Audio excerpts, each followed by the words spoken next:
Bonjour et bienvenue dans cette démonstration Dimension RM, solution de gestion des exigences de Microfocus. Dimension RM vous permet de gérer vos exigences de vos projets classiques waterfall ou alors de vos projets agiles. Dans le cadre de cette démo, je vais illustrer la gestion des exigences dans un cadre de projet classique waterfall. Je me connecte donc à l'application web Dimension RM et j'arrive donc sur les tableaux de bord. Les tableaux de bord vous permettent d'avoir de la visibilité sur l'ensemble de vos exigences que vous gérez avec Dimension RM. Vous avez différents types de rapports qui constituent ce tableau de bord. Vous avez des tableaux de bord qui viennent par défaut avec la solution. Vous pouvez également paramétrer vous-même vos propres rapports. Dans ce premier tableau de bord, qui s'appelle KPI Product Requirement, vous avez par exemple de la visibilité sur des exigences qui seraient planifiées pour être délivrées dans la release 1.1 de votre software, et puis vous avez l'avancement de ces différentes exigences dans le cadre de cette release. Et on peut constater par exemple que vous avez 7 exigences qui sont en attente d'approbation, une qui est proposée, et 2 qui sont en attente de review. Également ici, vous avez ces mêmes exigences qui sont réparties par niveau de priorité et par leur affectation aux équipes, la répartition des exigences par vos différentes releases, etc., etc. Donc vous pouvez matérialiser l'information que vous souhaitez au niveau de ces tableaux de bord. Vous pouvez également définir plusieurs tableaux de bord. Là, j'ai un autre tableau de bord qui est plutôt orienté sur les tests associés aux différentes exigences. Donc, dans Dimension RM, vous pouvez également gérer vos cas de tests, l'exécution de ces cas de tests, et puis les defects qui y sont associés. Et puis là, on peut suivre l'évolution des cas de tests et leur exécution dans le temps, et regarder combien de cas de tests ont été passés, ont été complétés, sont en erreur, ou n'ont pas encore été exécutés. Donc, toute cette information est accessible via ces différents tableaux de bord qui contiennent des rapports. Ces rapports, vous pouvez les voir donc dans le tableau de bord, ou alors vous pouvez y accéder de façon unitaire ici, dans le module Reporting. Ce module Reporting contient 3 types de rapports. Des rapports sur des classes, des rapports sur les relations entre ces classes, et des rapports de traçabilité qui vous donnent de la visibilité au travers de différentes classes. Qu'est-ce qu'une classe? Dans Dimension RM, une classe, ça va être un objet qui va contenir un ensemble d'exigences répondant à une problématique. Dans Dimension RM, lorsque vous installez Dimension RM, vous avez plusieurs modèles de classes qui vous sont proposés par défaut. Ces modèles de classes sont paramétrables et vous pouvez également partir d'une feuille blanche pour créer vos propres modèles de classes. Dans le cadre de cette démo, j'ai pris un modèle de classe qui est par défaut et qui est le suivant. Je vais avoir des classes de type marketing, dans la classe donc marketing. On peut imaginer qu'elles vont contenir des exigences qui ont été émises par l'équipe marketing. Je vais avoir ensuite des exigences de la classe Product Requirement qui sont liées aux exigences marketing. Et on peut imaginer, par exemple, que ce soit l'assistance à maîtrise d'ouvrage qui sont en charge de ces exigences de classe Product Requirement. Et puis, ces exigences de la classe Product Requirement vont elles-mêmes être déclinées en exigences de la classe Component Requirement. Et puis, on peut imaginer que ce soit la maîtrise d'œuvre qui soit en charge de maintenir ces exigences de type Component Requirement et de lier aux exigences de Product Requirement. Donc, tout ça, c'est le modèle de classe qui contient des exigences. Pour interroger ces différentes classes, on a donc ces rapports, par exemple ici un rapport graphique qui vous donne de la visibilité sur les coûts, par exemple, associés aux exigences de ma classe Product Requirement, ventilées par release cible. Donc là, on a par exemple 2 exigences de coût 100 qui vont prévues pour la release 1.1 de mon application ePhoto, par exemple. Donc, des rapports de type graphique, et puis on a également des rapports de type liste, avec, par exemple, ici, un paramètre d'entrée. Bon, ça, c'est un rapport tout simple qui me dit donne-moi toutes les exigences de la classe marketing qui ont été modifiées depuis, on va dire, depuis le 1er novembre, par exemple. Donc là, c'est un rapport de type liste, ça me donne ces exigences qui correspondent à l'exécution de ce rapport. Si je reviens aux différents types de rapports, donc là, on a vu les rapports de type classe, j'interroge une classe, et en fonction des critères de recherche, je vais avoir ce rendu qui va m'être proposé en termes de rendu de rapport. Également des rapports de type relation. Donc là, j'interroge la relation entre 2 classes. J'interroge la relation, par exemple, entre ma classe marketing et ma classe product requirement. J'interroge la relation, par exemple, entre ma classe test et ma classe defect. Donc, j'interroge via un rapport de type relationship report. Un certain nombre de ces rapports viennent par défaut. Et puis, vous pouvez vous-même vous créer évidemment vos propres rapports. Et là, par exemple, je vais ouvrir le rapport qui me donne la traçabilité entre les exigences de ma classe marketing et mes exigences de ma classe product requirement. On peut voir ici par exemple que l'exigence marketing 007, qui est décrite ici, n'a pas encore été déclinée au niveau du product requirement. Par contre, si on regarde l'exigence marketing numéro 1, qui est ici, elle a été déclinée en 3 exigences de ma classe product requirement. Donc ça, c'est un exemple de rapport de traçabilité qui vous permet d'avoir les couvertures entre différents niveaux de classe. Rapport de traçabilité, on a également d'autres types de rapports de traçabilité, par exemple des rapports qui permettent d'interroger les relations entre ces deux mêmes classes, toujours les relations entre ma classe Product Requirement et ma classe Marketing Requirement. Et ici, les clairement m'indiquent que, par exemple, mon exigence Marketing 001 est déjà liée à mon exigence Product Requirement 001. Et puis, si je veux créer des liens entre des exigences, je peux utiliser ce rapport pour créer le lien entre ces types d'exigences, par exemple. Donc là, c'est un autre type de rapport qui vous permet d'avoir de la visibilité sur les relations entre les différents types de classes. Et le troisième niveau de rapport, ce sont les rapports de traçabilité, qui, comme les rapports de relations, vont interroger les relations entre les différentes classes. Mais la différence avec un rapport de relation, c'est que sur un rapport de traçabilité, on va être sur n niveaux. Donc par exemple, on va partir de la classe Marketing Requirement, qui va être déclinée en Product Requirement, qui va être déclinée en Component Requirement, qui va être déclinée en cas de test, en exécution de test et en defect. Donc on va être sur n niveaux. Et donc, dans ce rapport de traçabilité-là, on va voir par exemple cette vision sur n niveaux. Je vais ouvrir par exemple ce rapport ici, qui s'appelle Marketing Requirement Trace. Donc, on part de la classe Marketing, ensuite on va en Product Requirement, et ensuite on va en Component Requirement. Donc là, on est sur 3 niveaux. Et puis, par exemple, si je regarde le Marketing 003, il est décliné en 3 exigences de la classe Product Requirement, et uniquement la Product Requirement numéro 21 est déclinée en exigence de ma classe Component Requirement. Donc ici, vous avez la visibilité en profondeur, en raffinement, sur vos exigences réparties dans les différentes classes. Modèle de classe, je vous rappelle, il en existe plusieurs qui vous sont fournis par défaut, ou alors vous pouvez définir vous-même vos propres modèles de classe qui va correspondre à votre besoin et à votre organisation. Toujours dans la définition des objets qui sont manipulés dans Dimension RM, on a également une notion importante qui est le glossaire. Le glossaire va vous permettre de définir du vocabulaire commun qui va être utilisé par vos différentes équipes, que ce soit au travers de la rédaction de ces exigences ou au travers de la rédaction des documents. Le but ici, c'est bien d'avoir un vocabulaire commun qui va pouvoir être pointé, utilisé par les différents utilisateurs afin que tout le monde définisse, associe le même concept à une définition d'un mot précis. Donc ça, c'est la notion de glossaire. J'y reviendrai un petit peu plus tard dans le cadre de ma démo. Donc je vous ai parlé report, je vous ai parlé tableau de bord. Bon, pour créer un rapport, rien de plus simple. Il suffit de faire new. Et ici, vous retrouvez les différents types de rapports qui vous sont proposés par Dimension RM. Bon, on va créer un rapport graphique de type graphique. On va se dire que on va baser ce rapport sur une des classes, par exemple la classe Marketing Requirement. On va donner un nom à ce rapport. Donc, mon rapport marketing. Et ensuite, on va devoir définir les différentes caractéristiques de ce rapport en utilisant les onglets. On peut évidemment mettre des filtres sur les différents onglets, donc sur les attributs de mon exigence, sur les relations, dire que mon exigence qui va remonter suite à ce rapport, elle appartient à différents types d'objets. Donc ça, j'y reviendrai un petit peu. J'y reviendrai ultérieurement pour vous définir ces différents types d'objets. Donc là, le but est juste de vous montrer comment on crée facilement un rapport. Donc là, je crée un rapport, on va dire, sur l'attribut priorité en forme de pie chart sur ma classe Product Requirement. Donc je sauvegarde et j'exécute ce rapport. Donc là, ça me donne pour la classe Marketing Requirement, j'ai 72% pour les 72% des exigences pour lesquelles la priorité n'a pas encore été définie. J'ai 16% qui ont une priorité 1 et j'ai 33% qui ont une priorité 3. Donc là, c'est pour vous montrer comment on crée des rapports. Donc toute la création des rapports avec Dimension RM se font de façon graphique. Si je reviens à mon tableau de bord, mes tableaux de bord ici, donc on avait vu tout à l'heure qu'il y en avait déjà 2 par défaut.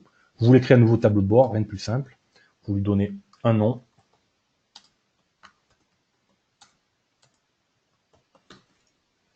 Vous définissez s'il est public ou s'il y a que vous qui avez le droit de le voir. Si vous définissez qu'il est public, vous pouvez définir quelles sont les différentes personnes qui auront accès. Vous pouvez définir l'organisation de de ce tableau de bord. Donc là, vous avez défini votre tableau de bord, et puis il vous suffit ensuite de définir quels sont les rapports que vous souhaitez voir mettre dans ce tableau de bord.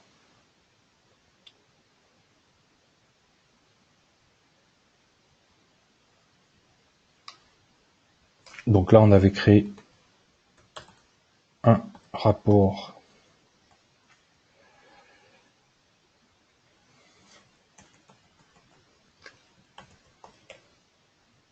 mon rapport marketing, pardon, je me rappelais plus le nom que j'avais donné. Donc mon rapport marketing, et donc là c'est le rapport que je vais mettre et que je fais donc apparaître ici dans mon tableau de bord. Donc faciliter de customiser vos rapports pour avoir rapidement accès à l'information en fonction de vos besoins. Donc là je vous ai montré les rapports qui vous permettent d'accéder à l'information contenue dans les exigences. Bon, maintenant il faut regarder évidemment dans Dimension RM comment on gère ces exigences en tant que telles. Donc pour accéder à l'exigence en tant que telle, soit on passe par le rapport, et donc on ouvre le rapport, et là on clique sur une exigence et on va ouvrir le détail de l'exigence, ou alors on a la possibilité d'y accéder par le Quick Search, qui vont vous permettre de faire des recherches sur l'ensemble de vos exigences. Pour ces recherches, on a plusieurs critères évidemment qui sont définis ici. Vous pouvez définir vos critères de recherche par classe, par attribut système, par tout autre type de critères de recherche. Vous pouvez évidemment sauvegarder vos critères de recherche. Vous pouvez également customiser ici les différentes colonnes que vous souhaitez voir affichées lorsque vous exécutez une recherche. Donc là, je fais une recherche sur les exigences de ma classe Marketing Requirement. J'en ai donc un certain nombre qui me sont ici présentées. Alors, si je souhaite visualiser une exigence ou alors en modifier une, évidemment, il me suffit juste de l'ouvrir. Je vais prendre la première. Donc, qu'est-ce que j'ai ici? Donc là, je suis sur une exigence de ma classe Marketing Requirement. L'identifiant interne, c'est 00003. Et j'ai un certain nombre d'informations qui me sont présentées. Déjà, avec l'ascenseur, ici à droite, vous avez la possibilité de visualiser toutes les informations propres à cette exigence. Évidemment, je vais aller dans le détail dans quelques secondes. Ou alors, vous pouvez accéder aux différentes sections de façon plus rapide ici, en sélectionnant les différents onglets. Lorsque j'arrive sur cette classe d'exigence, j'ai également la possibilité d'accéder à l'aide de cette classe, qui vont me donner un certain nombre d'informations sur les exigences contenues dans cette classe. Première chose à savoir, dans chacune des classes, vous avez la possibilité de définir un cycle de vie, un workflow. Là, c'est ce qu'on voit dans la partie State History avec Create New, To Propose, etc., qui vont vous permettre de définir le cycle de vie de votre exigence pour cette classe-là. Il faut savoir que les cycles de vie ne sont pas obligatoires, donc si vous souhaitez gérer vos exigences en activant cette option de cycle de vie, c'est tout à fait possible. Donc, je reviens ici à l'aide. Qu'est-ce que je retrouve dans l'aide? Eh bien, justement, la définition du workflow pour les exigences de cette classe-là. Évidemment, suivant les classes, vous pouvez ou pas avoir de workflow, et vous pouvez évidemment avoir des workflows différents suivant les différentes classes. Je retrouve ici les différents attributs avec la description qui en a été faite, les attributs utilisateurs et les attributs système. Donc là, ça permet à l'utilisateur d'avoir de la compréhension sur qu'est-ce qu'on attend de lui sur les exigences dans cette classe-là. Donc dans la partie haute ici, je vais retrouver donc le cycle de vie. Mon exigence, elle a été créée par l'utilisateur iPhoto à cette date-là.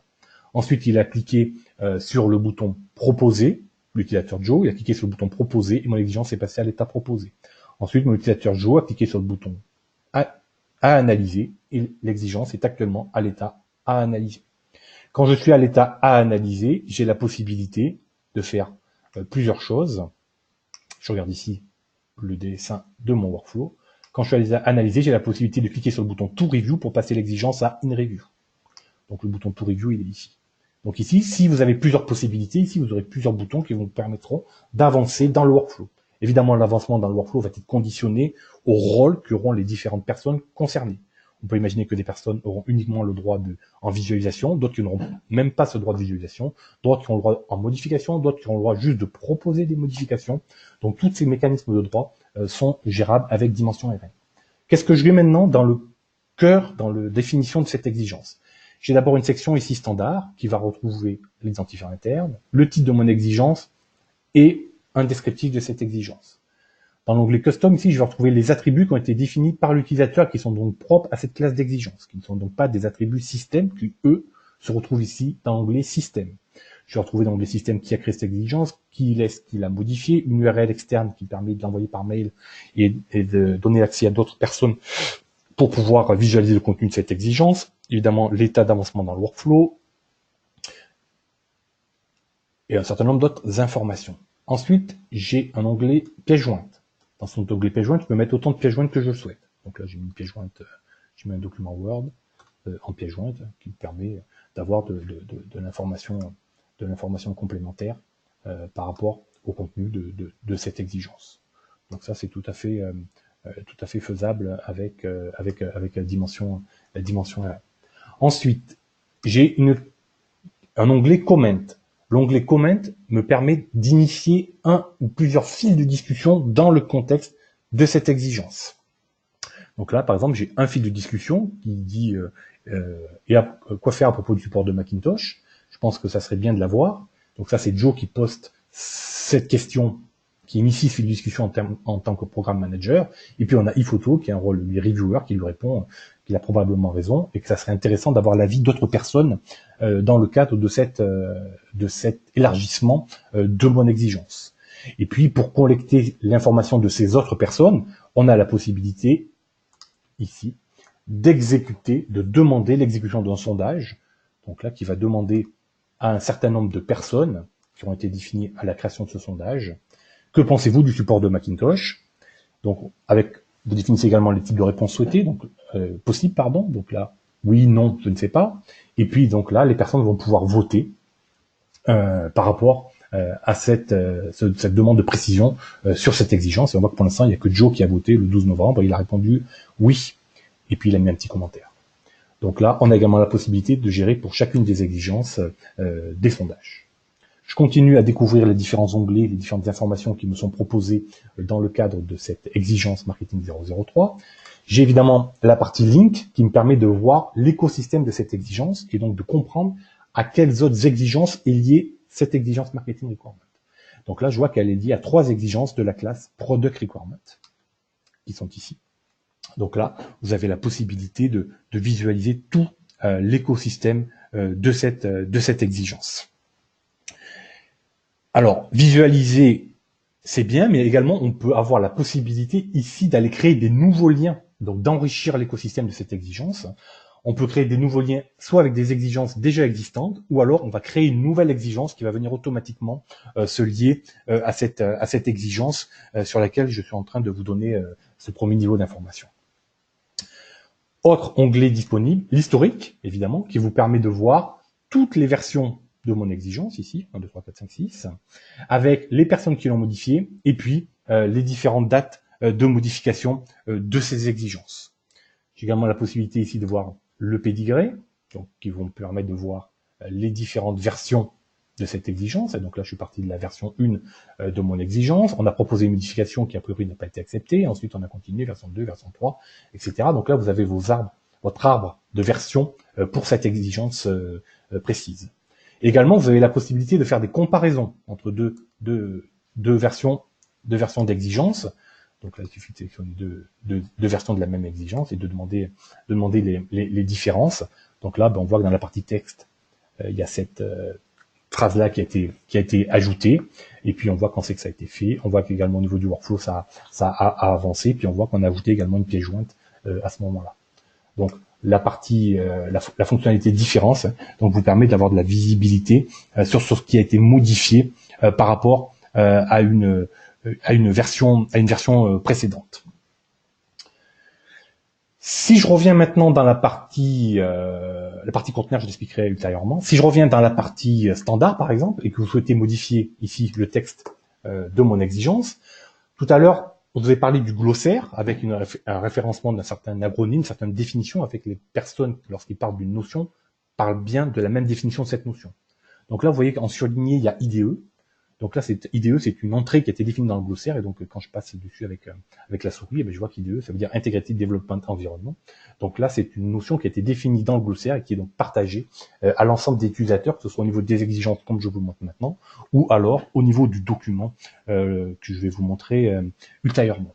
Dans le cadre de cette définition de mon exigence, ici, comme vous voyez ici, j'ai la capacité de modifier cette exigence de façon avec plusieurs types de possibilités, soit en insérant des tableaux, également la possibilité d'inclure des graphes. Donc ça peut être des graphes classiques, des carrés, des ronds, ou alors par exemple des graphes UML. Hein.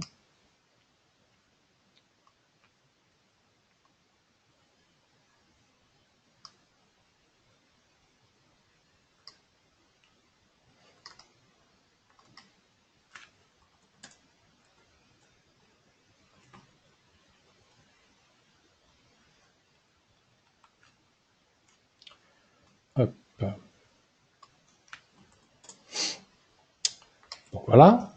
Donc là, vous allez avoir deux graphes UML qui viennent à la définition de votre exigence. Également, chose plus pratique, également, vous avez la possibilité de faire du copier-coller, des copies d'écran. Donc là, j'appuie sur le bouton impression écran, et puis je fais un CTRL-V de mon impression écran. Donc là, vous allez le retrouver ici, dans la partie basse, cette impression écran. Donc, beaucoup de possibilités qui vont vous permettre d'enrichir votre exigence. Vous sont offertes par Dimension RM. Et puis donc, je vais créer donc une nouvelle version de cette exigence avec ces modifications que je viens d'effectuer. Donc voilà, là j'ai créé une nouvelle version de mon exigence. Je la ferme. Et donc, cette exigence, maintenant qu'elle est présentée et qu'elle a été modifiée, par exemple, je vais pouvoir souhaiter la lier à d'autres types d'exigences. Pour la lier, comme je vous ai montré tout à l'heure, si j'ouvre des exigences, j'ai une section link qui me permet de créer ce lien avec d'autres exigences. Au tout début de ma démo, je vous ai montré au travers du rapport de type matriciel qu'avec les petites cases bleues, je pouvais cocher également des cases pour créer ces liens. Et puis j'ai encore une troisième façon de créer ces liens entre différentes exigences de classe. Hein. C'est la split view, qui vont vous permettre de créer ces liens, par exemple avec des exigences ici de ma classe Marketing Requirement, et puis ici, par exemple, de ma classe Product Requirement. Donc là, je sélectionne mon exigence. Ici, c'est la Marketing qu'on vient de modifier ensemble.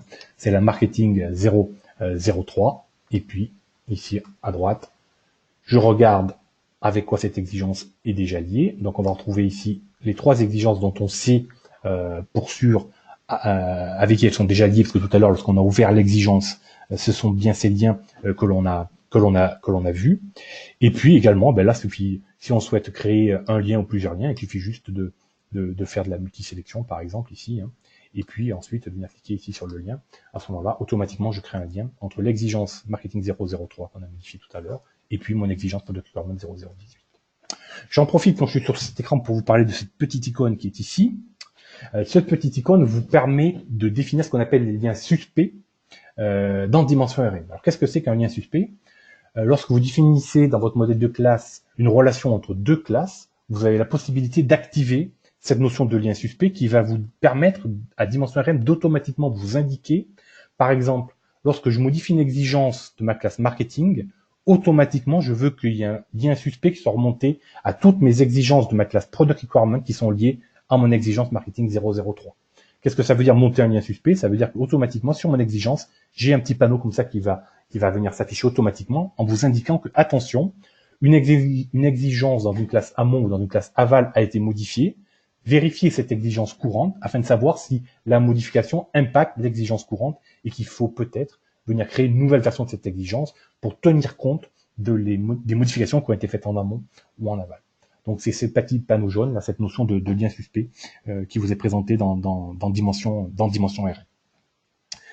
Donc là, je suis avec un référentiel qui est déjà alimenté. Vous avez vu, il y a un certain nombre d'exigences qui étaient déjà dans le référentiel. Évidemment, lorsqu'on va initier le projet, dans votre contexte, soit on est sur un projet neuf, évidemment, vous n'avez pas encore d'exigence, ou soit on est sur un projet existant et vous allez souhaiter récupérer votre existant en termes d'exigence, en termes de lien, pour alimenter la V0 dans Dimension RM. Alors pour ce faire, on a une fonctionnalité d'import qui vous permet d'importer des exigences ou des liens au format XML, CSV, Word ou Rectif, qui est le format international d'échange des exigences. Bon, là, par exemple, si je prends un format d'import CSV, bon, qu'est-ce qu'il faut faire? Classiquement, je choisis mon fichier CSV. Je définis, est-ce que ce sont des exigences ou des liens que je veux importer? Je vais définir dans mon fichier Excel ici, est-ce que la première ligne, c'est une ligne de header ou est-ce qu'elle contient déjà des exigences et que je n'ai pas de header dans ce fichier. Je vais indiquer dans quelle classe je vais souhaiter mettre ces exigences. Et donc là, il me mappe le contenu de mon fichier Excel. A priori, dans ce fichier Excel, j'ai que 3 colonnes qui sont renseignées. Et puis ici, les attributs de ma classe. Et je vais dire que, par exemple, mon fil 1, ça va aller dans l'attribut catégorie, mon fil 3 dans l'attribut cost, etc., etc., etc. Donc là, vous pouvez importer du CSV, du Word, du Rectif, du XML dans Dimension RM pour venir soit alimenter la V0 du référentiel Dimension RM, ou soit, au jour le jour, de travailler en mode déconnecté et de venir mettre à jour Dimension RM en utilisant ce mécanisme d'import-export. Ces exigences qui ont été importées, on a vu qu'il y avait un certain nombre d'informations, et puis ces exigences, la dernière, je rouvre la 003 sur laquelle on a travaillé, je ne vous ai pas parlé du dernier onglet ici, qui est l'onglet conteneur. Une exigence peut être stockée dans ce qu'on appelle un conteneur. Dans Dimension RM, il existe 4 types de conteneurs. Le premier type de conteneur, c'est une collection. Une collection, il faut voir ça comme une liste de favoris qui vont vous permettre d'organiser une ou plusieurs exigences appartenant à une ou plusieurs classes de façon dynamique. Ça veut dire que, par exemple, vous allez avoir une collection qui va s'appeler comme ici Release 1.0, qui va automatiquement être alimentée avec toutes les versions d'exigences qui ont pour cible cette release. Donc, c'est un objet, la collection, qui est vivant, qui est dynamique. Il y a des exigences qui en rentrent, il y a des exigences qui en sortent. Ensuite, cette collection, on va pouvoir la figer et on va donc créer une baseline. Quand on crée une baseline, c'est un autre type de conteneur. Ça veut dire que toutes les versions d'exigences qui sont prises dans cette baseline ne sont plus modifiables. Donc, collection dynamique, baseline, conteneur figé. Ensuite, ces exigences peuvent être également organisées dans des documents. C'est ce qu'on va voir juste après. Pareil, au niveau des documents, il y a 2 types de conteneurs. Il y a le document en tant que tel. Donc, le document va contenir des exigences. C'est dynamique. Ça veut dire que vous pouvez à tout moment venir rajouter ou enlever des exigences de ce document. Et puis, à un moment donné, votre document, vous allez vouloir le figer. Donc, on va créer un snapshot qui va figer ce document. Et ça, c'est le 4e type de conteneur géré par Dimension RM. Donc, d'un côté, collection baseline. De l'autre côté, document snapshot. Donc maintenant, dans la dernière partie de cette démo, je vais passer sur la partie documents. Donc avec Dimension RM, vous pouvez, je vous l'ai dit tout à l'heure, importer des documents, mais vous pouvez également gérer ces documents et les exporter. Je reviens donc sur mon tableau de bord, ma page principale, et ici j'ai donc l'onglet documents qu'on n'avait pas encore vu. Bon, ici je vois que dans le cadre de ma démo, j'ai qu'un seul document qui s'appelle ePhoto Requirement. Donc je vais ouvrir ce document. Et donc là, je vais avoir un certain nombre d'informations sur mon document ePhoto Requirement. Un document, qu'est-ce que c'est? C'est un ensemble de chapitres, introduction, scope, requirement, que vous construisez évidemment en fonction de votre besoin. Dans ces chapitres, j'ai plusieurs types d'informations. J'ai du texte libre, j'ai des photos, et puis j'ai des exigences. Donc là, par exemple, on peut retrouver des exigences, notamment la marketing 003 ici, qui est ici, hein, que l'on a modifié tout à l'heure. Si je souhaite modifier du texte libre, ben ici, en fait, j'ai la possibilité de le faire. Et donc là, c'est le même éditeur que j'avais pour une exigence, avec les mêmes capacités ici. Hein. Donc là, ben, je vais venir modifier mon texte. Donc là, j'ai juste modifié mon texte. Et également, j'ai la possibilité de venir ajouter ou supprimer des exigences tant que ce document n'a pas été snapshotté, donc tant qu'il n'a pas été figé. Donc là, je vois que dans ce chapitre, j'ai 6 exigences qui sont déjà renseignées. Je peux, à partir de ma document de view, créer des nouvelles exigences, comme j'aurais pu le faire à partir de la vue report ou à partir de la vue code search qu'on était tout à l'heure. Ou alors, je peux ajouter des nouvelles exigences dans ce chapitre déjà existant. Bah donc là, par exemple, je vais choisir de rajouter dans ce document des exigences déjà existantes. Donc, je vais faire un add to chapter. Je vais dire, mets-moi dans ce document une exigence de la classe marketing requirement. Là, pareil, j'ai possibilité d'utiliser différents types de critères de recherche. Je vais en rechercher sur border. Et puis, je vais dire, bah, ajoute-moi cette exigence dans mon document. Donc là, c'est l'exigence 21 que je viens de rajouter dans mon document. Donc, elle s'est mise ici, dans ce chapitre, elle s'est mise en première position de ce chapitre. Évidemment, je peux venir la déplacer pour la présenter plus bas dans ce chapitre. Lorsque l'on est dans un chapitre, on a la possibilité également de voir l'avancement de ces exigences dans ce chapitre. Parce que ce chapitre-là, si on souhaite savoir est-ce qu'il est fini ou pas fini, on a la possibilité d'utiliser ici un distribution de graphe qui va me dire, par rapport à toutes ces exigences qui sont dans ce chapitre, combien sont à l'état new. Donc l'état new, c'est bien par rapport au workflow, donc au cycle de vie de chacune de ces exigences. Donc j'en ai 5 à l'état new, c'est-à-dire j'ai 5 nouvelles exigences qui sont dans le chapitre Function Requirement et qui n'ont pas encore été travaillées par les équipes. J'en ai une qui a l'état du workflow analysis et une qui a l'état proposé. Donc a priori, d'après ce que je constate sur ce graphe, ce chapitre est loin d'être terminé. Donc on peut imaginer que maintenant tout le monde a travaillé sur ce document et que ce document est prêt à être réalisé, donc à être fourni, à être externalisé de dimension RM.